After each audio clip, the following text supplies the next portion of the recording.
আজকে আমরা ৭৮ বছর পর এমন এক কালা কানুনকে দেখেছি যেটা দেখার আশা বিগত দিনে করেছিলাম না। এই কালা কানুনকে সামনে রেখে আজকে দমকলের রাজপথে জমায়েত হয়েছি। এখন পর্যন্ত যে আন্দোলন আমাদের চলছে, মহাত্মা গান্ধীর মতো শান্তি শৃঙ্খলাময় নরম আন্দোলন চলছে। মাননীয় মোদীজি, মহাত্মা গান্ধীর নরম আন্দোলনে যদি আপনার এই কালা কানুনকে প্রত্যাহার করার মতো মানসিকতা তৈরি না হয়, তাহলে আমরা নেতাজি সুভাষচন্দ্র বোসের রক্ষায়ণ করে তার পথ চলার রাস্তাকে অবলম্বন করে তীব্র থেকে তীব্রতর প্রতিবাদে ঝাঁপিয়ে পড়ব। তখন আমাদের আন্দোলন দমকলের পাহাড়পুরের কলকাতায় নয়, দিল্লির পার্লামেন্ট পর্যন্ত ঘেরা হবে। পর্যন্ত এই কালা কানুন প্রত্যাহার হবে। আমরা পিছু হটবো না ইনশাআল্লাহ।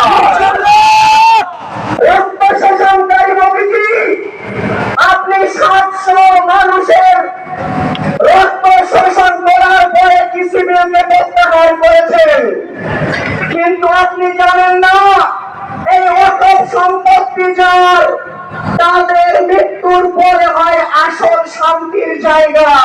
তাই মনে রাখবেন মোদীজি, যোগীজি, আপনার বুলেটের গুলি শেষ হতে পারে, কিন্তু আমাদের বুক শেষ হবে না ইনশাআল্লাহ। মাথায় কাপড়ের কাপড় বেঁধে রাজপথে অবতরণ করব। আমরা দিল্লির চাকরি চক থেকে পাকিস্তানের খৈবার পর্যন্ত প্রত্যেকটা গাছের লাশ হিসাবে ছুঁড়েছি, পিছু হয়নি। আমরা এই বক্তাদার কবরস্থানকে বাঁচাতে, মসজিদকে বাঁচাতে, ঈদগাহকে বাঁচাতে, খানকাকে বাঁচাতে কখনো পিছে তাকিয়ে দেখবো না। মায়ের কাছ থেকে সালাম করার প্রয়োজন নেই, মায়ের সঙ্গে জান্নাতে গিয়ে দেখা হবে ইনশাআল্লাহ। মাটিতে যদি আমরা শুনে দেখি এখনো আমাদের বীর মুজাহিদের রক্তের ঘাম পাওয়া যায়।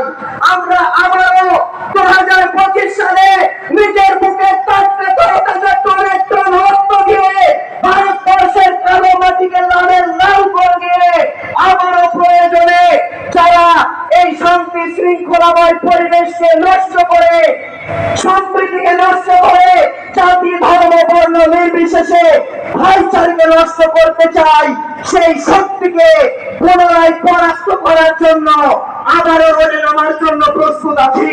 তাই আপনাদেরকে বলবো, মাযহাব চার চার, ইসলাম সবার। মাযহাব চার চার, ইসলাম সবার। রাজনীতি চার চার, সংবিধান সবার। তাই সংবিধানকে বাঁচানোর সাথে ইমামদের বলবো, আর ঘুমানো নয়, জেগে উঠুন, জেগে উঠুন, জেগে উঠুন।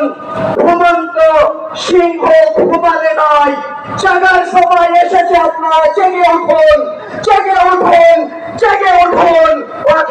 আলহামদুলিল্লাহ রাব্বিল আলামিন।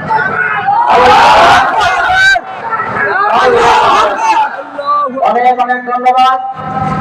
আপনারা জানেন যে আন্দোলন এটা